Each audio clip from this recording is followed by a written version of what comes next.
মটরশুঁটিটাকে mixer grinder জারের মধ্যে নিয়ে নিয়েছি। এবার দিয়ে দিচ্ছি দুটো কাঁচা লঙ্কা, সামান্য একটু পরিমাণে ধনেপাতা দেবো এর সঙ্গে, দিয়ে দিচ্ছি জল। এদিকে আমাদের সমস্ত কোপ্তাগুলোও ভাজা হয়ে গেছে, এবার এগুলোকে তুলে নেব। আপনারা চাইলে কিন্তু এইভাবে শুধু কোপ্তাগুলোও খেতে পারেন, তবে আমি এগুলোর কারি বানাবো। চলুন তাহলে কোপ্তাগুলো তুলে নিই, তারপর বাকি রেসিপিটা দেখাচ্ছি। তৈরি হয়ে গেল গরম গরম কড়াইশুঁটির কোপ্তা কারি। গরম ভাত অথবা রুটি পরোটা যে কোনো কিছুর সঙ্গে এটা খেতে দুর্দান্ত লাগে। বানানো খুবই সহজ, আর একটা নতুনও রেসিপি যেটা খেতে দারুণ লাগবে। এমনি কড়াইশুঁটি দিয়ে নানা রকম রেসিপি করার থেকে এই কোপ্তা কারিটা একবার বানাবেন, দেখবেন এটা খেতে দুর্দান্ত লাগে। নমস্কার বন্ধুরা, সানার কিচেনে আপনাদের সবাইকে স্বাগত। আজ আবার চলে এসেছি আপনাদের সঙ্গে দুর্দান্ত স্বাদের একটি রেসিপি শেয়ার করতে। আজকে বানাবো মটরশুঁটি বা কড়াইশুঁটির কোপ্তা কারি। এই রেসিপিটা খুবই সহজ আর খেতে কিন্তু দারুণ লাগে। কড়াইশুঁটি বা মটরশুঁটি দিয়ে আমরা নানা রকম রেসিপি করে থাকি, তবে এই কোপ্তা কারিটা খেতে আরও বেশি সুস্বাদু হয়। তাই আজকে আপনাদের সঙ্গে এই কোপ্তা কারি রেসিপিটা শেয়ার করব।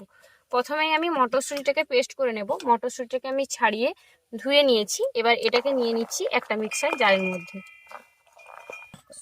মটরশুঁটিটাকে মিক্সার গ্রাইন্ডার জারের মধ্যে নিয়ে নিয়েছি। এবার দিয়ে দিচ্ছি দুটো কাঁচা লঙ্কা, সামান্য একটু পরিমাণে ধনেপাতা দেবো এর সঙ্গে, দিয়ে দিচ্ছি জল।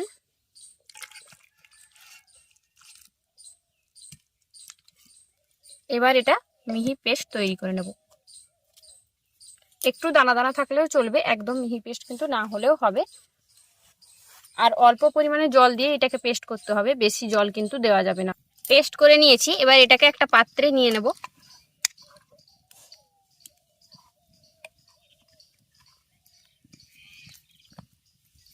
এবার আমি এর মধ্যে দিয়ে দিচ্ছি কুচিয়ে রাখা পেঁয়াজ,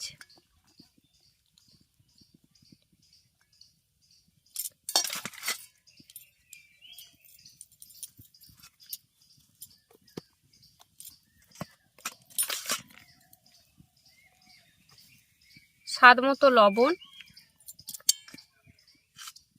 হলুদের গুঁড়ো,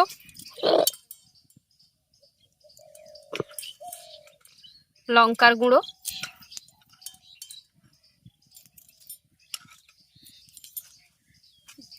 দিচ্ছি বেসন, অল্প পরিমাণে বেসন দিলাম।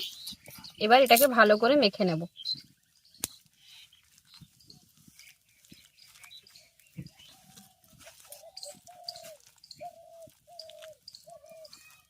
সমস্ত কিছুকে ভালো করে মেখে নিয়েছি। এবার কোপ্তাগুলোকে ভেজে নেব। কোপ্তা ভাজার জন্য তেল গরম করে নিয়েছি। এবার তেলের মধ্যে এক একটা কোপ্তা দিয়ে দেব।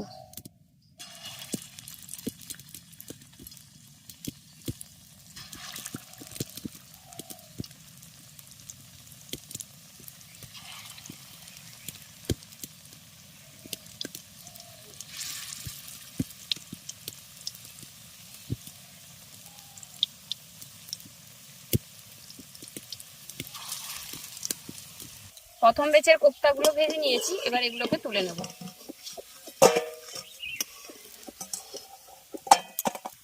একইভাবে বাকি কোপ্তাগুলোকেও ভেজে নেব।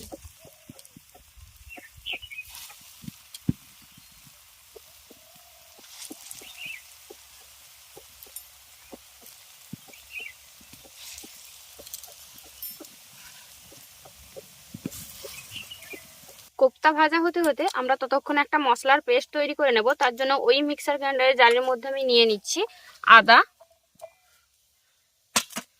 গোটা জিরে, গোটা ধনে, টমেটো, শুকনো লঙ্কা,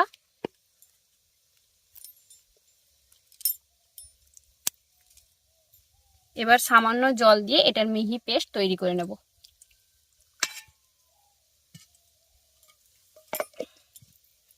মশলার পেস্ট তৈরি করে নিয়েছি।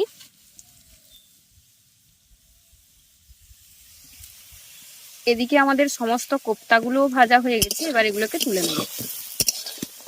আপনারা চাইলে কিন্তু এইভাবে শুধু কোপ্তাগুলোও খেতে পারেন, তবে আমি এগুলোর কারি বানাবো। চলুন তাহলে কোপ্তাগুলো তুলে নিই, তারপর বাকি রেসিপিটা দেখাচ্ছি। কোপ্তাগুলো তুলে নিয়েছি। এবার কড়াইয়ের মধ্যে দিয়ে দিচ্ছি তেল,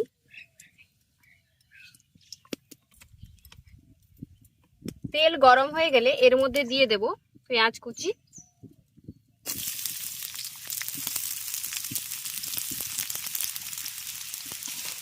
এবার পেঁয়াজটাকে প্রথমে খুব ভালো করে আগে ভেজে নেব।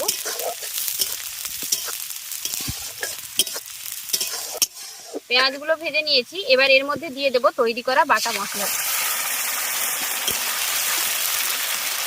সেই সাথে দেব হলুদের গুঁড়ো আর লঙ্কার গুঁড়ো।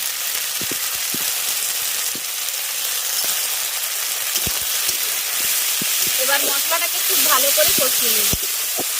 মশলাটাকে খুব ভালো করে কষিয়ে নিয়েছি, এবার এর মধ্যে দিয়ে দেব জল। অল্প পরিমাণে জল দেব, কারণ রান্নাটা মাখো মাখো হবে, তাই বেশি জল দেব না।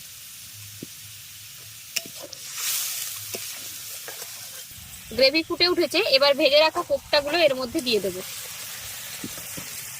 কোপ্তাগুলো দেওয়ার পর দিয়ে দিচ্ছি স্বাদ মতো লবণ। কোপ্তা ভাজার সময় লবণ দিয়েছিলাম, সেটা বুঝেই এখন লবণটা ব্যবহার করতে হবে।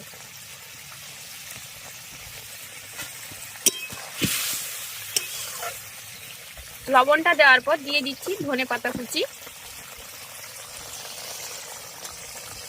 আর সেই সাথে দিয়ে দেব হালকা গরম মশলার গুঁড়ো।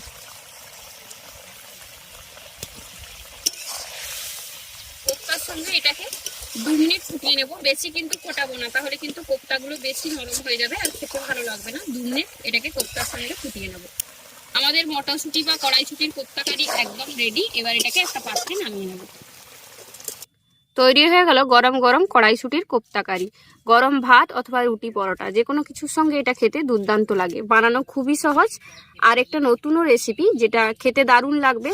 এমনি কড়াইশুঁটি দিয়ে নানা রকম রেসিপি করার থেকে এই কোপ্তা কারিটা একবার বানাবেন, দেখবেন এটা খেতে দুর্দান্ত লাগে, আর বানানো তো খুবই সহজ। আমাদের আজকের এই রেসিপিটা আপনাদের কেমন লাগলো অবশ্যই কমেন্ট করে জানাবেন। ভালো লাগলে বরাবরের মতো ভিডিওটিতে একটি লাইক করে আপনার ফ্রেন্ডস এবং ফ্যামিলির সঙ্গে ভিডিওটা শেয়ার করার অনুরোধ রইল। আর যেসব বন্ধুরা চ্যানেলটি সাবস্ক্রাইব করেনি, প্লিজ চ্যানেলটি সাবস্ক্রাইব করে নেবেন। সেই সাথে যারা ফেসবুক পেজে দেখছেন তারা অবশ্যই ফেসবুক পেজটি ফলো করে নেবেন। আর আপনারা আর কি রেসিপি দেখতে চান আমাকে অবশ্যই কমেন্ট বক্সে কমেন্ট করে জানাবেন, আমি সেই রেসিপিগুলো আপনাদের দেওয়ার চেষ্টা করব। আর যেসব বন্ধুরা এত সুন্দর সুন্দর কমেন্ট করে আমাদেরকে উৎসাহিত করছেন তাদেরকে অসংখ্য ধন্যবাদ জানাচ্ছি, কারণ আপনাদের এত সুন্দর সুন্দর কমেন্টই আমাদেরকে উৎসাহিত করে নতুন ভিডিও তৈরি করার জন্য। আজ তবে এই পর্যন্তই, আবার দেখা হবে অন্য কোনো এক রেসিপি নিয়ে। ভালো থাকবেন, সুস্থ থাকবেন, আর এতক্ষণ আমাদের সঙ্গে থাকার জন্য অসংখ্য ধন্যবাদ।